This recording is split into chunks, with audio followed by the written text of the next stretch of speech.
ദൂരെ എങ്ങും ഒരു ചാവാലിപ്പട്ടിയുടെ ഓലി കേട്ടു. പ്രകൃതിയുടെ ഒരു ഇല പോലും അനങ്ങിയില്ല. കാറ്റേതോ നിഗൂഢതയിൽ ഒളിച്ച പോലെ അന്തരീക്ഷത്തിൽ പഴകിയ ചോരയുടെ മണം തളം കെട്ടി നിൽക്കുന്നതായി അരുണാചലത്തിൽ തോന്നി. ഡയറി അടച്ചു വെച്ച് ഉള്ളിൽ കെട്ടുപിടിഞ്ഞു കിടക്കുന്ന ചിന്തയുടെ കുരുക്കൾ അഴിക്കാൻ തുടങ്ങിയായിരുന്നു അയാൾ. ഉടനെ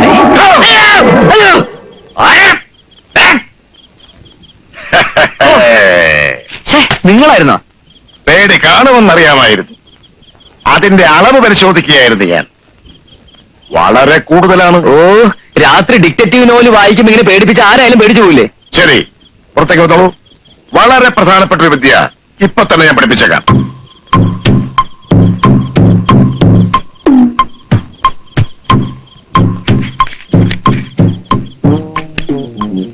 ഉണ്ണികൃഷ്ണൻ ശ്രദ്ധിച്ചോളൂ.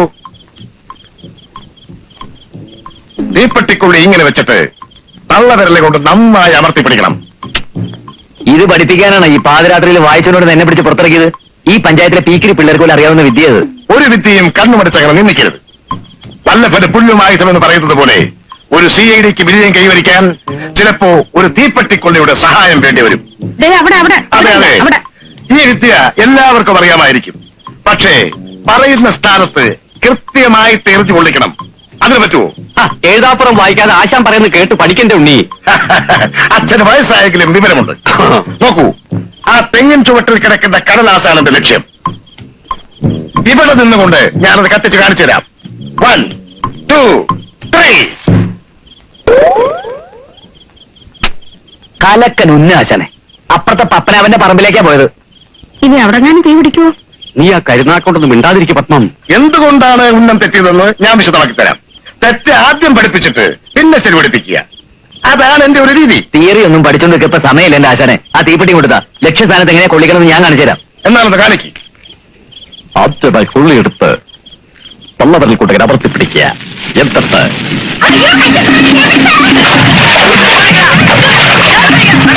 എന്റെ മുത്തപ്പ, കൃഷിരാജ് നായർ അറിഞ്ഞ കൊള്ളി പത്മനാഭന്റെ വൈക്കത്തുറവിലാണല്ലോ ചെന്ന് വേണ്ടത്. നാട്ടുകാരോട് നമ്മളിനി എന്ത് സമാധാനം പറയാൻ എന്റെ ഉണ്ണികൃഷ്ണ? ആ തീയുടെ ഉത്തരവാദിത്വം നമ്മൾ ഏറ്റെടുക്കണോ അതോ മന്ത്രിമാരെ പോലും നിഷേധിക്കണോ? എന്തിനും ഞാൻ തയ്യാർ. ഏറ്റെടുത്ത കുഴപ്പമാണെന്താ? ശാസ്ത്രീയമായിട്ട് അടിവശമില്ലാത്ത വെറും കർഷക തൊഴിലാളികൾ അവര്. ഇടിക്കൊരു മയം ഉണ്ടാവില്ല. അയ്യോ, എന്നാത് വേണ്ട, നിഷേധിക്കാം. പെരയിലോട്ട് തീ പിടിക്കുന്നതിന് മുമ്പ് ചെന്ന് കെടുത്താൻ നോക്ക്. ഞാൻ ഒറ്റയ്ക്കോ? ഉണ്ണി ഇവിടെ വാ. നീയും കൂടെ നോടി ചെല്ലേണ്ട ഉണ്ണികൃഷ്ണ. തീപ്പെട്ടിക്കുള്ളിക്ക് ശക്തിയാണെന്ന് ഇപ്പൊ മനസ്സിലായി. ഓ, പെടമോട് പോ. ഗണപതിക്ക് വെച്ചതിന്റെ കാക്ക കൊണ്ടുപോയല്ലോ.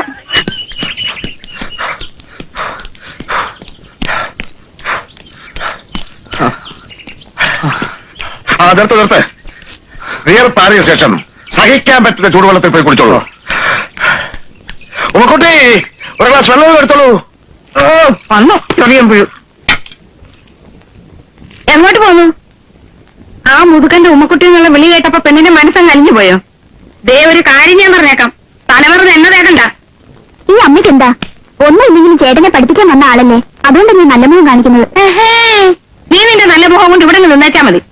ആ വായി നോക്കിയിട്ട് ഏത് അയലത്ത് പോലും കണ്ടുപോകരുത്. നിങ്ങളുണ്ടോ?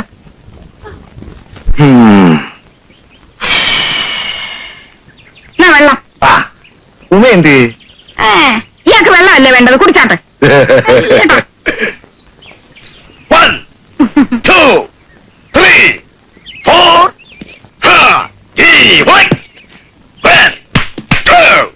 ശാരീരിക പരിശീലനത്തിൽ പ്രധാന ഇനമാണ് കുസ്തി. ഒരു CID അത്യാവശ്യം അറിഞ്ഞിരിക്കേണ്ട ഒരു ഐറ്റമാണിത്. കുസ്തിയുടെ എല്ലാ രഹസ്യങ്ങളും ഈ നാട്ടുകാരുടെ മുമ്പിൽ വെച്ച് ഞാൻ ഉണ്ണികൃഷ്ണനെ പഠിപ്പിക്കാൻ പോവുകയാണ്. Without any special fees.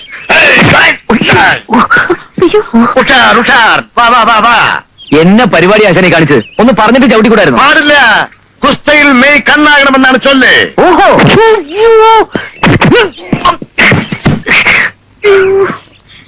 ദേഹം നന്നാൻ എന്റെ സ്വഭാവം മാറുന്നുണ്ടോ? സാരമില്ല, സാരമില്ല. ദേഹം നോവാതെ കുസ്തി പഠിക്കാൻ പറ്റുമെന്നാണോ വിചാരം? കുസ്തിയിൽ എപ്പോഴും പ്രതീക്ഷിച്ചിരിക്കാതെ ആയിരിക്കും ആക്രമണം. ഇതുപോലെ അച്ഛാതെ കളി വേറെ കാര്യം വേറെ. ദേഹം നിന്ന് എനിക്ക് ഭ്രാന്ത് പിടിക്കും. ഉണ്ണീഷ CID അവിടെ ഒരു കുന്തമുണ്ട. ഉണ്ണികൃഷ്ണ, കോപിക്കാതെ വരൂ. നമ്മൾ തുടങ്ങിയിട്ടേ ഉള്ളൂ. നമുക്ക് പ്രാക്ടീസ് ചെയ്യാം.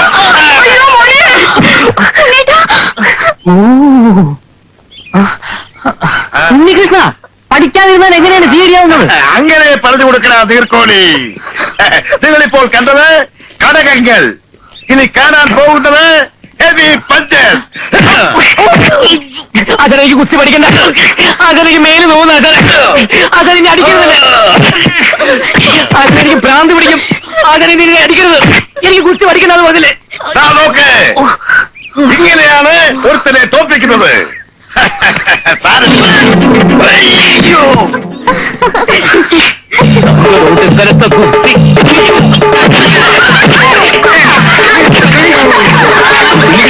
എന്ത് കാണിക്കണേ? ആശാന്റെ ആശാന്റെ നെഞ്ചത്ത് അല്ലെങ്കിൽ കളരിക്ക് പോക്കുന്നുണ്ട്. നമ്മളെ കളയണ്ട, അടിക്കട്ടെ പറഞ്ഞു. എനിക്ക് സാർ തല്ലല്ലേ, എനിക്ക് സാർ കുരുത്തക്കേട് കാണിക്കല്, ആശാനെ തല്ലു ആരെങ്കിലും. നീ കുസ്തി പഠിച്ചിട്ടുണ്ട്.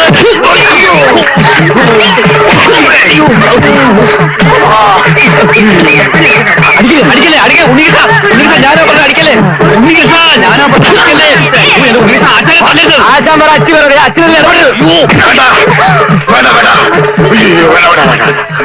പരിശീലനത്തെ കുറച്ച് മാറ്റങ്ങൾ വരുത്തിയാൽ മതി. അതാണ് ഞാനും പറഞ്ഞു.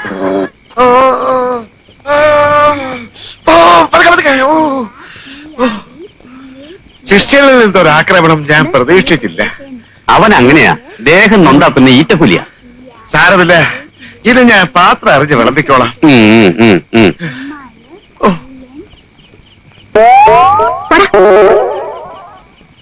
എന്താടി പറഞ്ഞത്? അച്ഛനെ സ്പെല്ലിംഗ് പഠിക്കായിരുന്നു. PODDA പോടാ, PODDA പോടാ.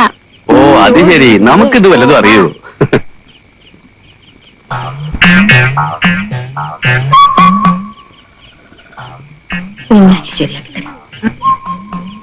ഇങ്ങനെയാണോ കിഴി പിടിക്കുന്നേ? ഇനിയുണ്ടോ ഞാൻ പിടിക്കാം. ആ പിടി കൊണ്ട് തളർന്ന് കിടക്കില്ലേ?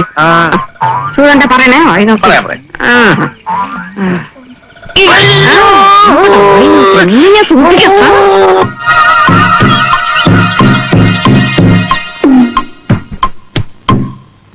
ഇപ്പോൾ എന്ത് കാണുന്നു? തോക്ക്. അതല്ല ചോദിച്ചത്, തോക്കിലൂടെ എന്ത് കാണുന്നു? ഒന്നും കാണുന്നില്ല, ഒരു മൂടില്ല ആശാനെ. ഇന്നലെ ദേഹം നിന്നപ്പോ ഞാൻ അറിയാതെ. അതൊന്നും സാരമില്ല, ഇനി എങ്ങനെ ആവർത്തിക്കാതിരുന്നാ മതി. ഇപ്പോൾ ഇത് ശ്രദ്ധിക്കൂ, തോക്കെടുക്കൂ, നേരെ പിടിക്കേ. ഇങ്ങനെ. ഇപ്പോൾ എന്ത് കാണുന്നു? മരങ്ങൾക്കിടയിലൂടെ ആകാശം കാണുന്നു. കാഞ്ചി വലിക്കട്ടെ. ആകാശത്തേക്ക് വിടുവെച്ചാൽ ഇതന്നെ പോലീസ് വിളിപ്പ് പോറ്റാണോ? തത്തയെ കാണുന്നില്ലേ? ഇല്ല. തത്തയുടെ കണ്ണ് കാണുന്നില്ലേ? ഇല്ല. ഓഹോ, ആശാൻ മഹാഭാരതത്തിലെ ദ്രോണാചാര്യ കളിക്കുകയാണല്ലേ. ഈ വിവരം നേരത്തെ അറിഞ്ഞിരുന്നെങ്കിൽ അർജുൻ ഉത്തരം കൊടുത്ത പോലെ ഞാനും തന്നല്ലോ. ഇന്ത്യയിലെ ആദ്യത്തെ ട്രെയിനറാണ് മിസ്റ്റർ ദ്രോണാചാര്യം. ഞങ്ങളൊക്കെ അദ്ദേഹത്തെയാണ് ഫോളോ ചെയ്യുന്നത്. ഒരു കാര്യം ചെയ്യും, തത്തയുടെ ഒരു കണ്ണ് ആശാൻ ആദ്യം വെടിവെച്ച് പൊട്ടിക്ക്, അടുത്ത കണ്ണ് ഞാനും പൊട്ടിക്കാം. അത് വേണോ? ആശാൻ ഒന്ന് കാണിച്ചു കൊടുക്ക്, എന്നാലേ അവന് പഠിക്കാൻ പറ്റൂ. എന്തിനാ പേടിക്കുന്നത്? ആശാന് പിഴച്ചാൽ ഏത്തമില്ലല്ലോ. എനിക്ക് പിഴയ്ക്കുമെന്ന് നിന്നോട് ആര് പറഞ്ഞു? അല്ല, ഉണ്ണിയെ കണ്ടാൽ അറിയാലോ, ഊരിലെ പഞ്ഞം. ഏത് കണ്ടാ പൊട്ടിക്കേണ്ടത്? ഇടതോ വലതോ? ആശാൻ ഇഷ്ടമുള്ളത് പൊട്ടിച്ചോ. ദാ.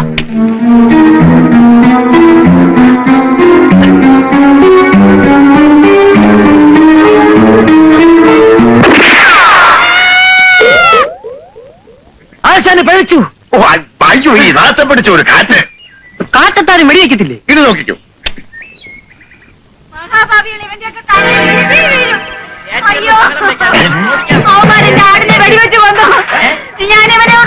അവരൊരാടിനെയും കൊണ്ടാണല്ലോ ഇങ്ങോട്ട് വരുന്നത്. എന്താ കാര്യം? ആശാൻ വെടിവെച്ചപ്പോ ഒരു ആടിന്റെ കരച്ചിൽ കേട്ടായിരുന്നു. ആ, അത് തന്നെ കാര്യം. ചക്കിന് വെച്ചത് കൊക്കിനാ കൊണ്ടത്. പപ്പുണ്ണേട്ടൻ അന്നേ പറഞ്ഞതാ, ഈ പഞ്ചായത്ത് കുളം കോരരുതെന്ന്. ഇന്നൊരു ആടിനെ കൊന്നു, നാളെ ഒരു മനുഷ്യനെ കൊല്ലില്ലാന്ന് എങ്ങനെ അറിയാം? 5 ഇടങ്ങളിൽ കറക്കുന്ന ആടായിരുന്നു. എന്റെയും കുഞ്ഞുങ്ങളുടെയും കഞ്ഞിവിടെ മുട്ടിച്ചല്ലട കാലമാടാ. നീ കുണം പിടിക്കത്തില്ലടാ, അവന്റെ കള്ള നോട്ടം കണ്ടില്ലേ? മരത്തിന്റെ മണ്ടയിലോട്ടാണല്ലോ ഋഷികേശൻ നായർ വെടിവെച്ചത്. അതെങ്ങനെ നിലത്ത് നിന്ന് ആടിന് കൊണ്ടു? ആടിനെ ഉന്നം വെച്ചാൽ മതിയായിരുന്നു, എങ്കിൽ തത്തയ്ക്ക് കൊണ്ടേനെ. പോക്കൃതനെ കാണിച്ചിട്ട് നിൽക്കുന്ന നിപ്പ് കണ്ടില്ലേ? ഇനി ഇവന് വച്ചോണ്ടിരുന്നത് ശരിയാവത്തില്ല. അടിക്കുന്നതാ.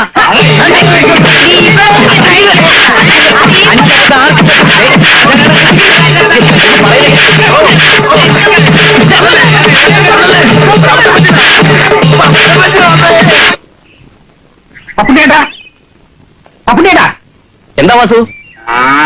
അയാളില്ല ഇവിടെ ഋഷികേശൻ നായരെ. ഇന്നലെ പാതിരയ്ക്ക് വന്ന് കിടന്ന് തോന്നുന്നു, ഉറക്കണിട്ടില്ല. എന്നാ പെട്ടെന്ന് വിളിച്ചുണർത്തുക. എന്താ വാസു, അയാൾ അവിടെ വന്നെന്തെങ്കിലും? ഒരബദ്ധം പറ്റിയെന്ന് പറഞ്ഞാൽ മതിയല്ലോ. രാഘവൻ നായർ ഇന്നലെ രാത്രി വീട്ടിൽ വന്ന് പറയുമ്പോ ഞാനങ്ങ് അയ്യടാന്നായിപ്പോയി. ഇനി ചെവിക്ക് ചെവി അറിഞ്ഞ് നാണം കെടുന്നതിന് മുമ്പ് അയാളെ അങ്ങോട്ട് പറഞ്ഞു വിടുക. കാര്യം എന്താണെന്ന് വെച്ചാൽ അമ്മാവൻ തെളിച്ചു പറ. ആ ഋഷികേശൻ നായർക്ക് പോലീസ് ഡിപ്പാർട്ട്മെന്റുമായി ഒരു ബന്ധവുമില്ല. പോലീസ് ട്രെയിനിങ് കോളേജിലെ ക്യാന്റീനിൽ 10-12 വർഷം ജോലി നോക്കിയിട്ടുണ്ട്. അതാണ് ആകെയുള്ള ബന്ധം. അവിടെ അരിയും ഉഴുന്നും ആട്ടിലായിരുന്നു കക്ഷിയുടെ പണി. അമ്പട കള്ള, ചുമ്മാ അല്ല ആഹാരത്തിനോട് ഇത്ര ആർത്തി. അതും ഇതും പറയും നാട്ടുകാരെ അറിയിക്കാതെ അയാളെ അങ്ങ് പറഞ്ഞു വിടാൻ നോക്ക്. നാട്ടുകാരെ അറിഞ്ഞ പിന്നെ പറഞ്ഞു വിടേണ്ടി വരത്തില്ല. ഇന്നലത്തെ പിന്നത്തേതായിരിക്കും. അയാളുടെ ബാഗ് കാണുന്നില്ലോ. എവിടെ?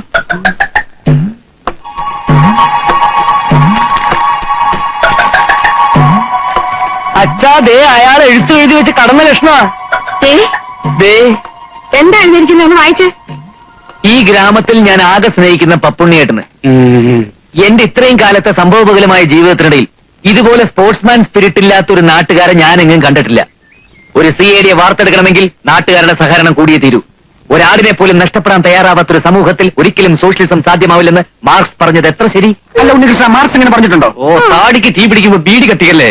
വായിച്ച ആൾക്കൂട്ടത്തിന്റെ മർദ്ദനം താങ്ങാനുള്ള ആരോഗ്യമില്ലാത്തത് കൊണ്ട് ട്രെയിനിങ് മതിയാക്കി ഞാൻ പോവുകയാണ്. അതേതായാലും നന്നായി. ഇത്രയും ദിവസത്തെ പരിശീലനത്തിന്റെ പ്രതിഫലം കണക്ക് പറഞ്ഞ് വാങ്ങാനുള്ള സാവകാശം പോലും ഇല്ലാത്തത് കൊണ്ട് പ്രതിഫലത്തിന് പകരമായി ചായ്പിൽ വെച്ചിരിക്കുന്ന ഉരുളി ഞാൻ അടിച്ചോണ്ട് പോകും. എന്റെ ഉള്ളിൽ മുത്തപ്പ! ചേട്ടാ, ഇനി ഞാൻ നിന്ന പരമാവധി എന്റെ മെക്കിട്ട് കയറും. എന്റെ പത്തടങ്ങളിൽ വേഗം ഉരുളി പോയല്ലോ എന്റെ മുത്തപ്പ. എന്റെ അച്ഛൻ എനിക്ക് കല്യാണത്തിന് സ്ത്രീധനമായിട്ട് തന്ന ഉരുളിയാണ്. ആ കാലപാടം പൊട്ടിച്ചോണ്ട് പോയത്. നാട്ടുകാരെ കൂട്ടാതെ ചുമ്മാരേടി. എന്റെ ഉരുളി തിരിച്ചു കെട്ടിയ പിള്ളേരുടെ അച്ഛന് ഞാൻ 10 തവണ ഉരുളിച്ചേക്കാവേ എന്റെ ഭഗവതി. ഉരുളി പോയതിന് ഞാൻ ഉരുളണോ പത്മം?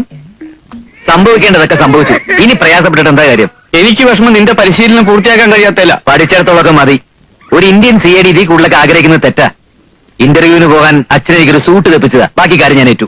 സൂട്ടോ? അതെ, അല്ലാതെ മുണ്ട് ഷർട്ട് ഇട്ടുകൊണ്ടാണ് CID ഇന്റർവ്യൂവിന് പോകുന്നത്. അതിന് കോട്ടും സൂട്ടും ടൈയും തൊപ്പിയൊക്കെ തന്നെ വേണം. ഒറ്റ നോട്ടത്തിൽ തന്നെ അവരൊന്ന് വിരളണം. അതിനൊക്കെ ഒത്തിരി കാശാവില്ലേ മോനെ? പിന്നെ മോന് ചക്കാത്തിന് CID ആവാൻ പറ്റുമോ? ഒരു 14,000 രൂപയെങ്കിലും വേണ്ടി വരും. 4,000? പപ്പനാവിന് കച്ചത്തുറു കെട്ടിക്കൊടുത്തതും ദാക്ഷായനിക്ക് ആടിന്റെ നഷ്ടപരിഹാരം കൊടുത്തതും കടം മേടിച്ച. ഇതിനി ആരോട് ചോദിക്കും? അല്ല, ബുദ്ധിമുട്ടാണെങ്കിൽ പറഞ്ഞോ, ഞാൻ വല്ല ലുങ്കി കൊടുത്ത ഇന്റർവ്യൂവിന് നോക്കണം. നീ ഒന്ന് തഞ്ചപ്പെടന്റെ ഉണ്ണി, ഞാനൊന്ന് ആലോചിക്കട്ടെ.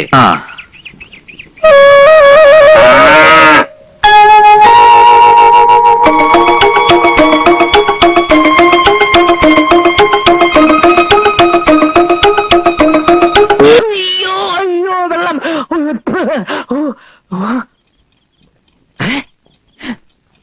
എന്താ എന്താ എന്താ ഉണ്ണികൃഷ്ണ, എന്ത് പറ്റി മോനെ? കട്ടിൽ കിടന്ന് നീ അങ്ങനെ നിലത്ത് വീണു? ഒരു സ്വപ്നം കണ്ടതാ. അത് കട്ടിൽ കിടന്ന് തന്നെ കണ്ടാ പോരായിരുന്നോ? നാളെ ഇന്റർവ്യൂവിന് പോകേണ്ട ചെക്കനാ. ഇപ്പോഴേ ദുസ്വപ്നം കൊണ്ട് പേടിക്കാൻ തുടങ്ങി. എങ്ങനെയാ ഭഗവാനെ, എന്റെ കുഞ്ഞിന്റെ പേടി മാറ്റി അവന് വേണ്ട ധൈര്യം കിട്ടാൻ നാളെ തന്നെ അവന്റെ അച്ഛനെ കൊണ്ട് 101 എന്നെ കൊലയ്ക്ക് കൊടുത്ത് നീ അടങ്ങൂല്ലേ? അച്ഛാ, നിങ്ങളൊന്ന് പോയി കിടക്കാൻ നോക്ക്.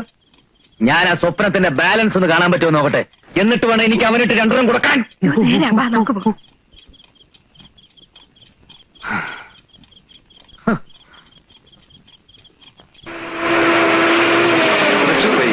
പാലക്കാട്ടേക്ക് പോകുന്ന B535 നമ്പർ ഫാസ്റ്റ് പാസഞ്ചർ 10:30 പുറപ്പെടുന്നതായിരിക്കും.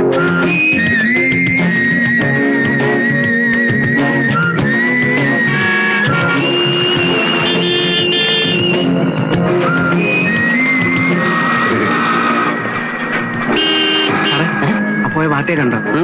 ഒരു പെച്ചക്ക് വാട്ടയാണെന്ന് തോന്നുന്നു. നിനക്ക് പരിചയമുണ്ടോ? ഇല്ല.